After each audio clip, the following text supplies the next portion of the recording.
by inserting a nail into the brain. This thermometer.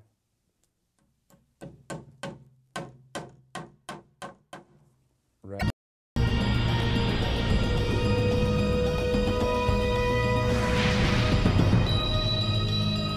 need to put up some hooks.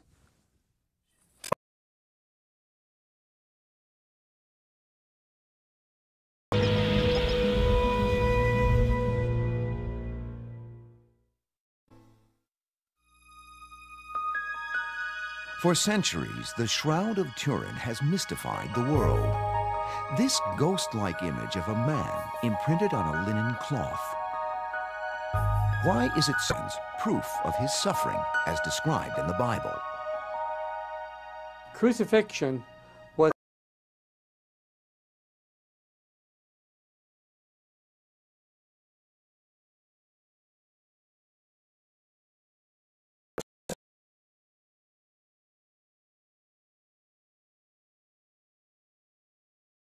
heinous crimes that were religious agitators and were political agitators. Now the shroud. For the last 50 years, Dr. Fred Zugabe has studied crucifixions. We see this torturous flow of blood. He says the shroud shows physical evidence of a crucified man, evidence that matches the Bible's description of Christ's crucifixion. There is an amazing correlation between the biblical and the findings on the shroud of crucifixion. The markings on it match those as described in the gospel in terms of the scourging and the crown of thorns and the nailing through the wrists and feet. As the torture of the crucifixion unfolds on the streets of Jerusalem, Jesus is first.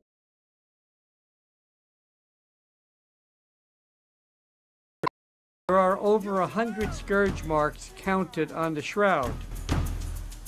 This is the Roman flagrum. It has 3 leather thongs, at the end of which are little dumbbells.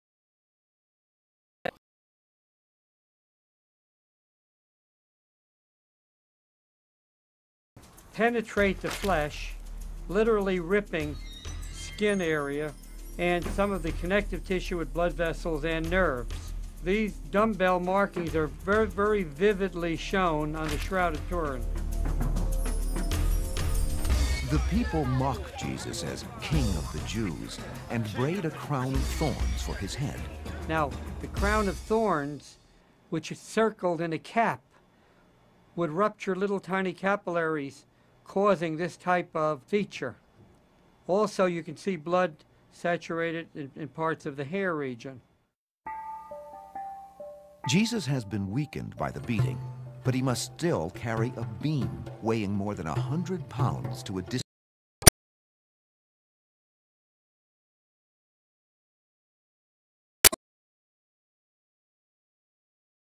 with 5-inch spikes. First, we have 1 nail in each wrist, not in the palm as shown in so much of art. Experiments that I have done over the years indicates that the nail went through the palmar furrow. Now, if the nail goes through that area, it will come out exactly where the Shroud of Turin shows it.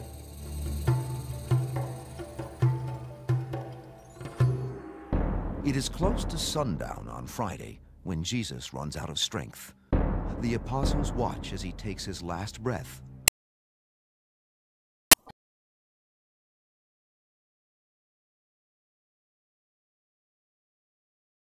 To lay Jesus to rest and rush home. He attempts to take Jesus' body down from the cross, but first a Roman centurion pierces Jesus' side. A spear was put into the side between the 5th and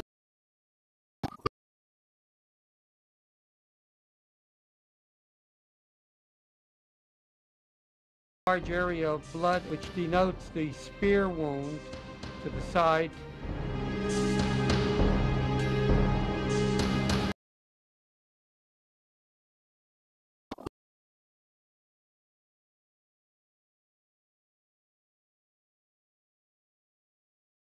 Tomb.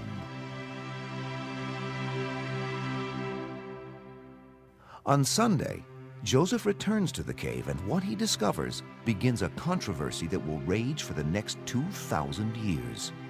Christ's body is gone, and only the shroud remains. Most of the focus of the whole we may never know that.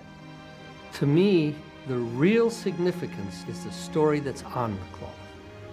And it gives you explicit detail of the passion and death of Jesus. Could the Shroud of Turin be the very same cloth that wrapped the body of Christ? Or could someone have created a startlingly accurate depiction? I would say that a person would have to have a good knowledge of medical aspects of the crucifixion in order to have depicted it as closely, because the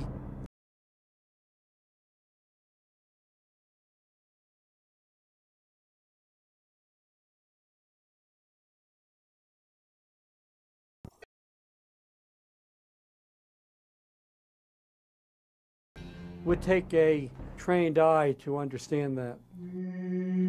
For centuries, scholars have argued over the historical origins of the shroud. Did it come from Jerusalem? Some say it was stolen from Constantinople by the Fourth Crusaders. Unfortunately, there isn't enough.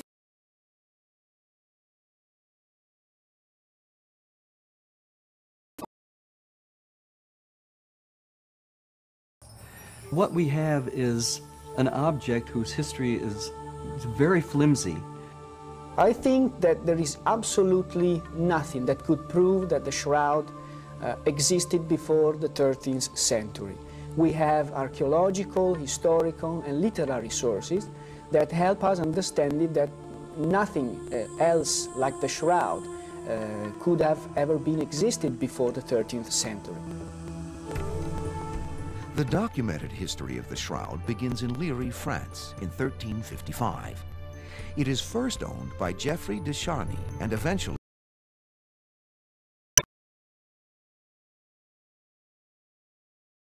times, and sells the cloth to the Savoys, the ruling family of Italy. What I find most interesting in the shroud's history is that when the Savoy family traveled in medieval times, they took the shroud with them and would occasionally display it to the locals as part of their entourage, just to kind of attract attention. At first, the Savoys keep the shroud in France, but when a saintly cardinal decides to walk from Milan to France to give thanks to the holy relic, they save him the journey over the Alps by moving the shroud to Turin, Italy, where it has remained ever since.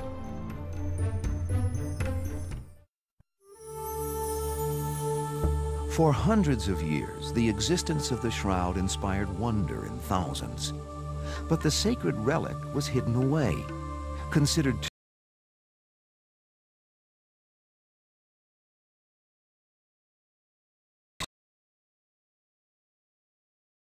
the world. At a public exhibition in 1898, the Turin authorities allowed Secondo Pia, an Italian photographer, the opportunity to photograph the Shroud of Turin for the first time. What Secondo Pia saw when he developed the first photo stunned him.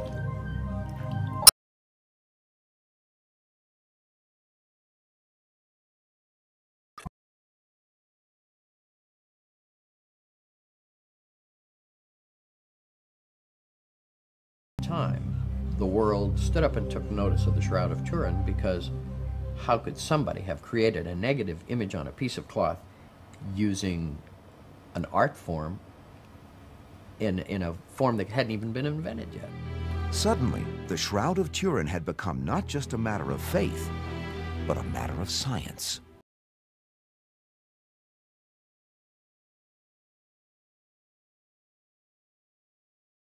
Program that a startling discovery is made. In 1976, physicist John Jackson puts a photo of the shroud image under it to map the surface of other planets. Any two-dimensional picture placed under the VP8 appears distorted. But what happens to the shroud photograph shocks Jackson.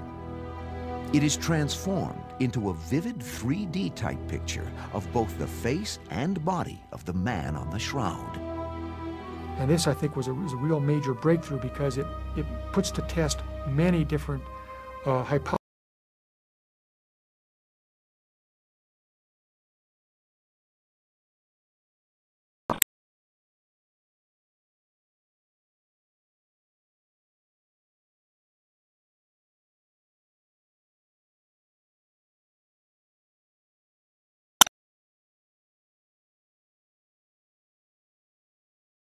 Scientists from America's most esteemed institutions come together to create the Shroud of Turin Research Project, or STURP team. In October, the scientists fly more than 8 tons of equipment to Turin, Italy, to begin their investigation.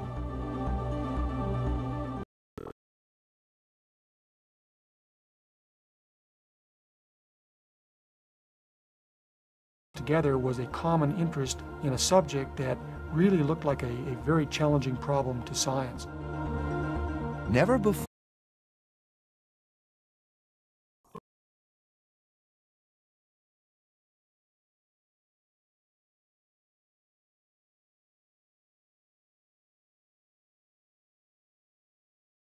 I knew that there were millions of people in the world who may have had more right to be in the room than I did, and I felt a responsibility to them.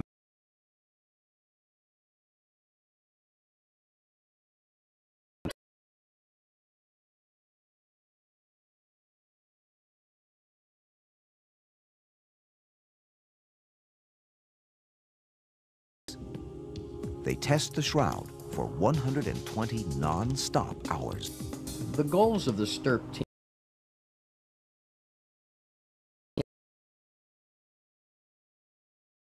formed and what constituted the image, whether it was paint or whether it was something else.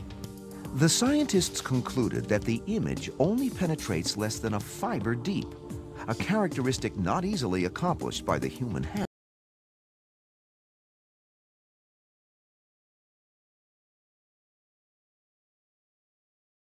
Walk into the room with the shroud, walk up to it, see the brushstrokes, and walk away. We looked at the shroud with very high resolution photography, and we could see no evidence of any kind of pigmentation between the various fibrils that are on the threads that make up the shroud. Next, the scientists had to determine if the image was burnt onto the cloth. There was some theories that the image, for example, might have been formed by heating a metal statue and laying the cloth on it. When we photographed the shroud with UV fluorescence, of course, all of the scorches that are on the cloth fluoresced and the image was invisible, proving that the image on the shroud is not a product of heat. After ruling out paint and heat, the team investigates the idea that perhaps the image is an early photograph. It looks like a photograph, but not a photograph like you've ever really seen. The Shroud of Turin has no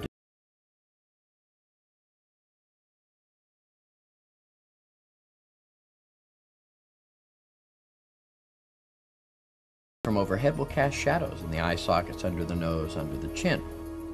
There are no shadows on the Shroud of Turin, so I think it's very difficult for me to believe there are bloodstains on the cloth. The interesting thing about the bloodstains is there's no image underneath them. To the scientists, this meant that the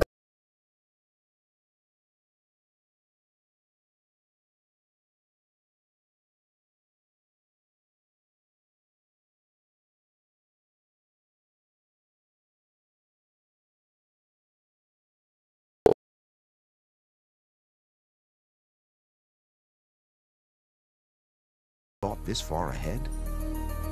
You'd have to imagine that the artist puts this blood on first, and then he decides, okay, now I'm going to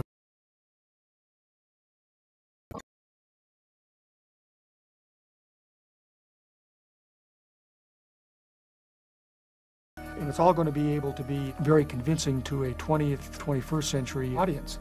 I think that's a pretty neat trick. The STURP team leaves Turin with more questions than answers. They know that the linen itself has been altered to produce an image. They simply don't know how. The body image on the shroud is a color change in this linen or the cellulose of the cloth itself. It is not the result of added pigments, dusts.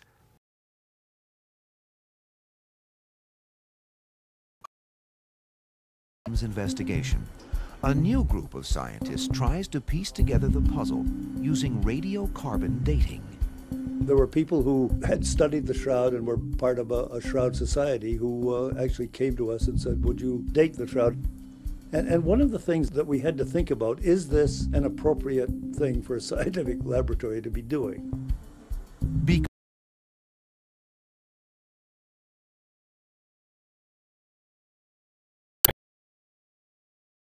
And therefore determine the age of the cloth. 3 labs got a sample of the shroud.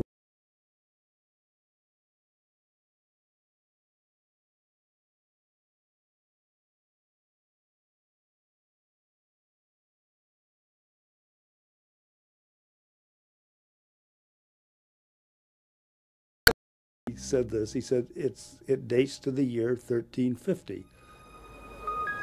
October 15th, 19 spreads the word. In Turin Cathedral lies what was the most holy relic in Christendom. The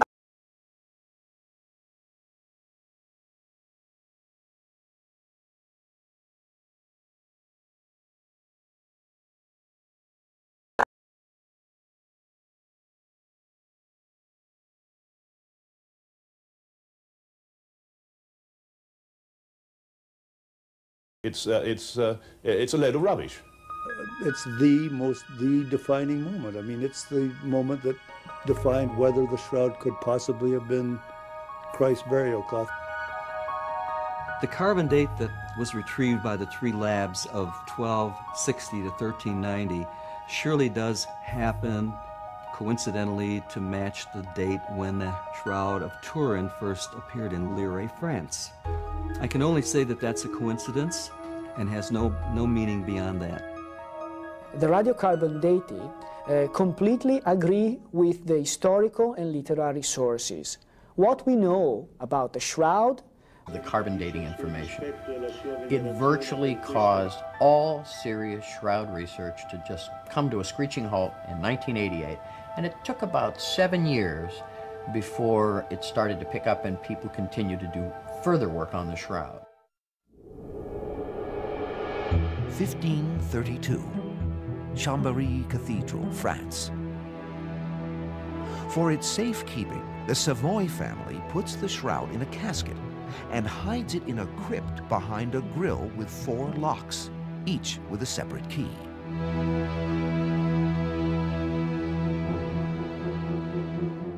But on December 15th, a fire blazes through the cathedral. Clergymen frantically search for the 4 keys, but to no avail. They try to rescue the shroud, but the grille holds steadfast. Finally, a blacksmith is summoned and manages to free the shroud, but not before the metal casket has started to melt and drip on the folded cloth inside, scarring it forever with burn holes and scorch lines down both sides of the image. But could the effect of this fire go deeper than simple burn marks? Could it have changed the chemical composition of the cloth itself?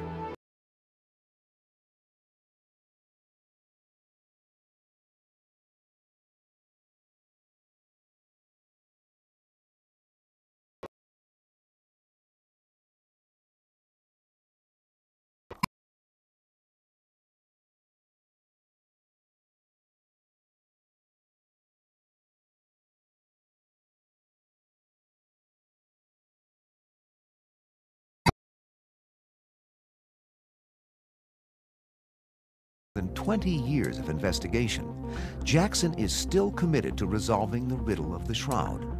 At his research lab in Colorado, he is trying to recreate the conditions of the 1532 fire in order to prove that the shroud's carbon content could have been altered. You want to charge MC2? Go ahead. We decided to see if we can, number 1, see the effect for ourselves, and number 2, characterized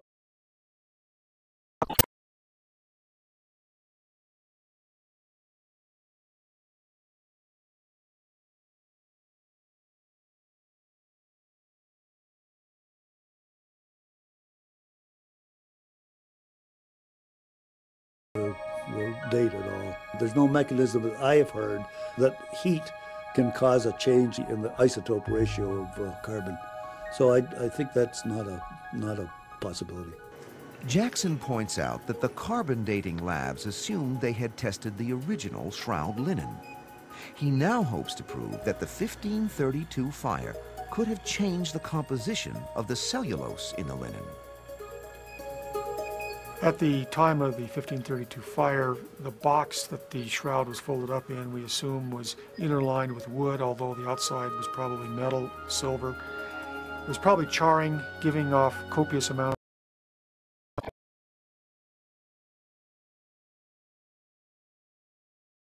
way that could change the radiocarbon date because you're adding extra carbon. There are others besides Jackson who question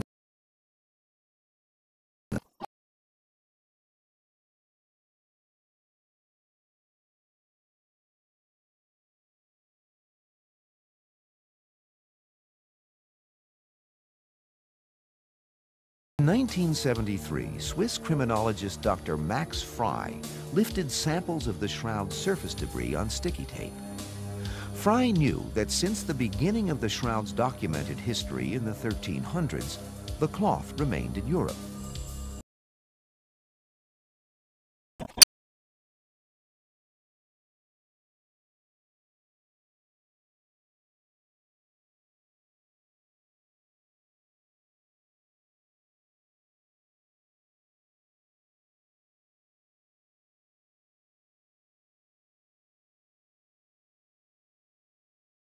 Israeli botanist Avinoam Danin was asked to review Frey's research. His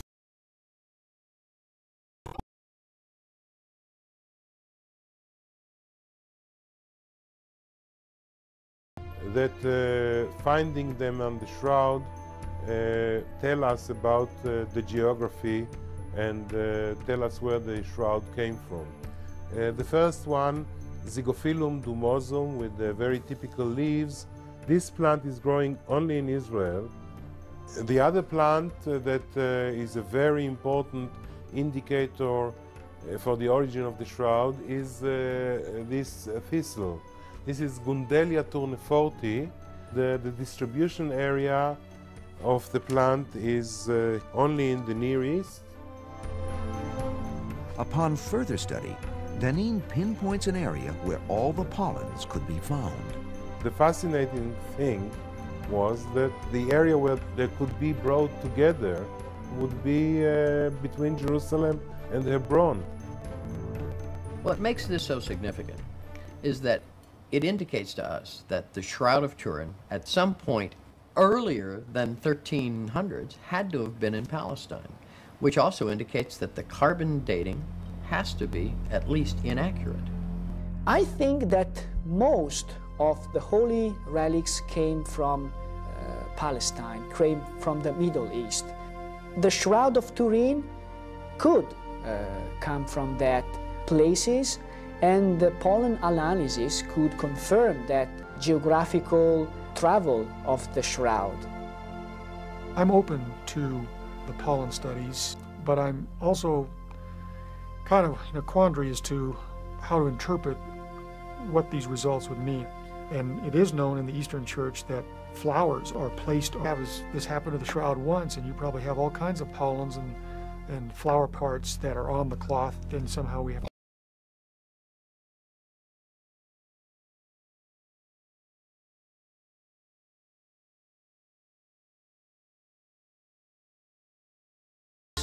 or an ingenious forgery. A choice between two extremes. We've already got the Shroud of Turin is a contact print made from an original portrait created at the time of Christ's death. I think a portrait of such was done in the tomb on the actual burial shroud. We're going to have to eliminate all other light in the room. Craig has done a series of experiments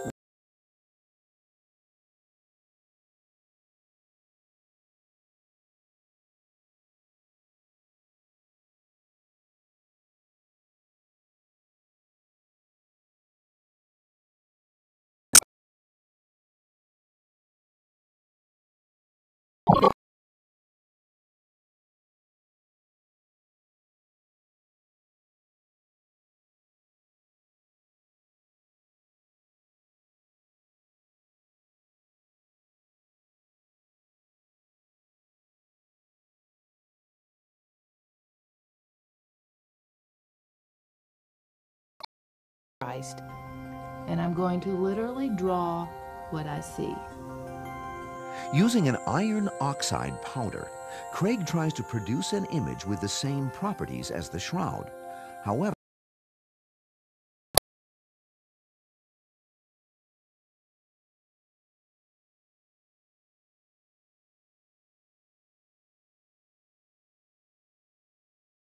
on a second cloth.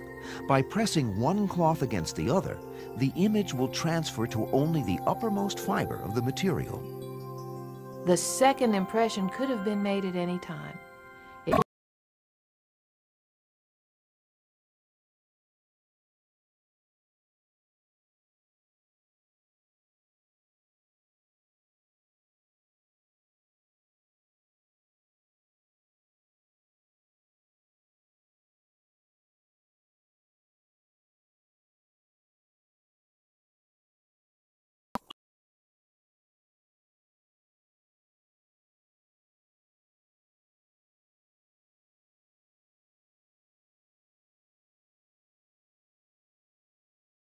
The whole scenario is, I think, stretching it. A critical test for Craig's image is detecting whether or not it has dimensional properties. Like the VP8 analyzer first used to detect the shroud's dimensional properties in 1978, when Craig's image is scanned into the computer, its dimensional properties are remarkably visible. Emily has produced an image by hand that has three-dimensional information encoded in it, and the vertical relief is proper proportion between the nose, the chin, the forehead, and so on. She has done a very good job of it. And that is, to my understanding, one of the key attributes to the shroud that really hasn't been answered up to this point. Well, it's one of the characteristics that it has to satisfy. Right. Is it your opinion that this satisfies the characteristics? Yeah. You have put three-dimensional information.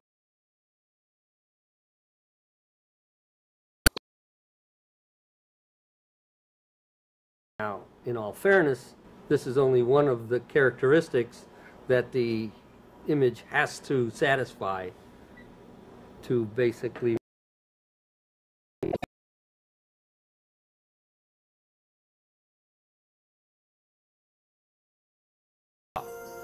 now. The shroud image doesn't appear to have any pigment like that in it.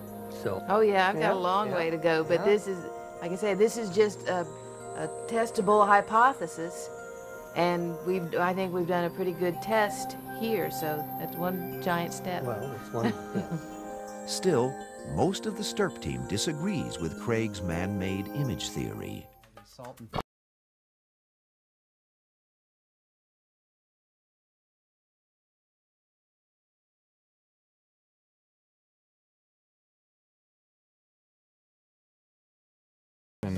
On the shroud today is that of some form of energy or radiation being transmitted from the body enshrouded in the cloth to the cloth itself. Is it possible that during the resurrection, Christ's body turned to light?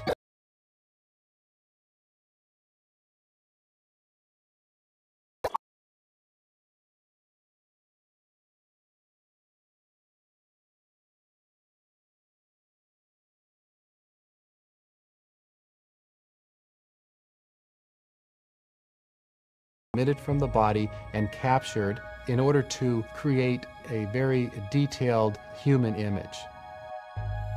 Dr. Rosetta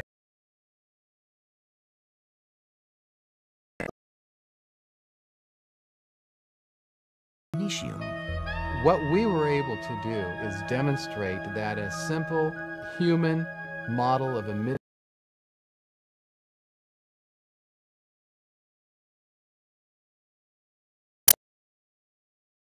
film. What we have here is a comparison between the image on the Shroud of Turin and our experimentally created image. You see that the image on the shroud has a salt and pepper appearance, but has clearly no outline. Our image has something very similar.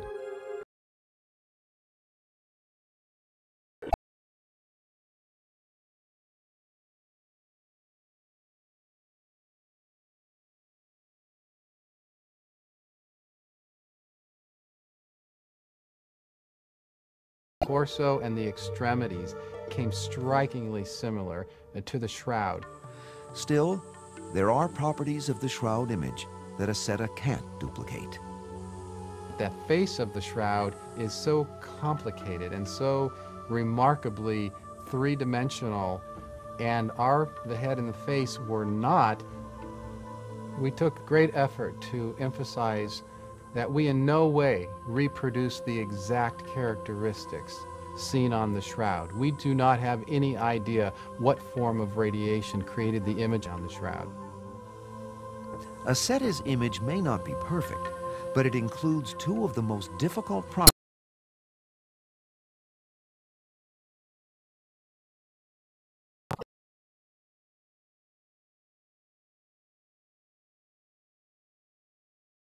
in the negative. I think that Dr. s01e's experiments are helping to open the door to the idea that the image on the shroud could have been produced by a radiation mechanism of some kind.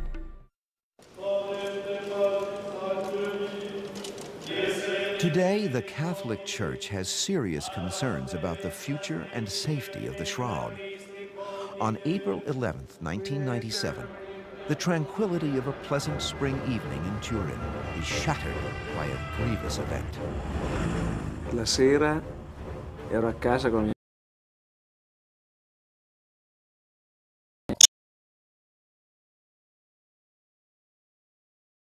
Called the fire station and asked them what was burning. They said, the church.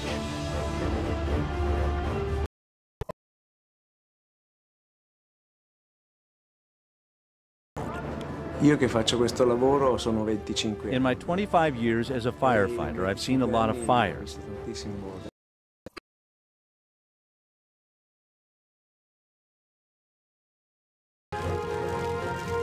Inside the chapel, the fire reaches 1,000 degrees Celsius.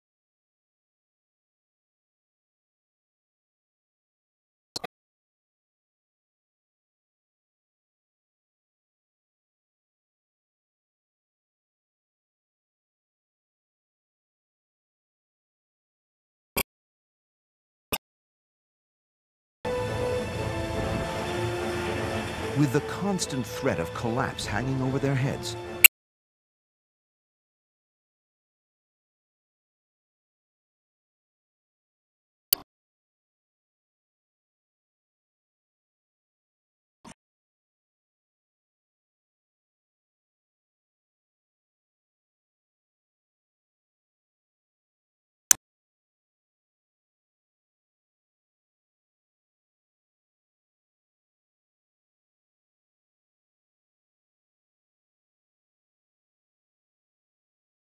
hundreds of times with a hammer, finally it shatters into thousands of pieces. With the shroud safely in hand, Trematore and his fellow firemen race out of the building and into the street. The first feeling I had is one I will never forget for the rest of my life.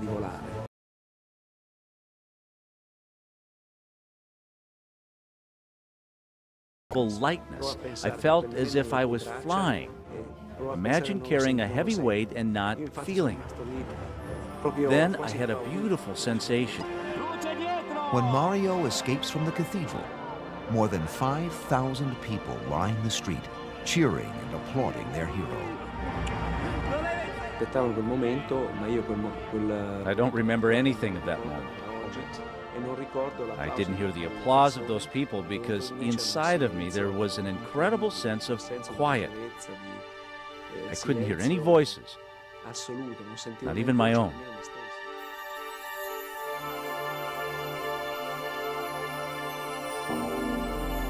Mario hands the cloth over to the police as the fire is finally extinguished. Authorities determine the cause of the blaze to be arson.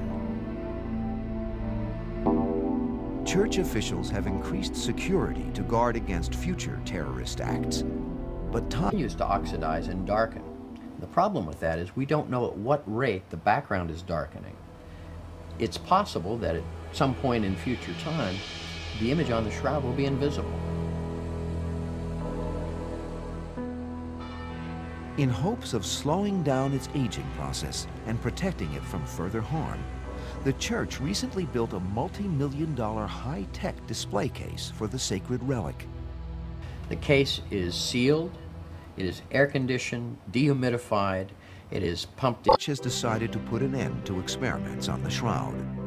Unless a test would lead to preserving the cloth, no more examinations will be allowed. But scientists are not giving up. Schwartz recently proposed a plan using a new form of analysis, digital imaging spectroscopy. In effect, what digital imaging spectroscopy allows us to do is full and complete chemical analysis of the Shroud of Turin without even touching it. We could then determine a rate of decay, if you will, or a rate of darkening of the background, and estimate how much time we have left before the image is gone. As church officials consider this new proposal, the Shroud community, made up of theologians, scientists, skeptics, and true believers, is anxious about the possibility that time may run out before science can determine the truth behind the shroud's origin. The fact of the matter is that for the first time in history, religion and science are closer than they've ever been. I would say scientifically, the only thing that we logical statement, and that is a statement of faith and not one that's really subject to investigation. For more than 20 years, the world has looked to science for definitive answers to the Shroud mystery. But is this asking too much of science?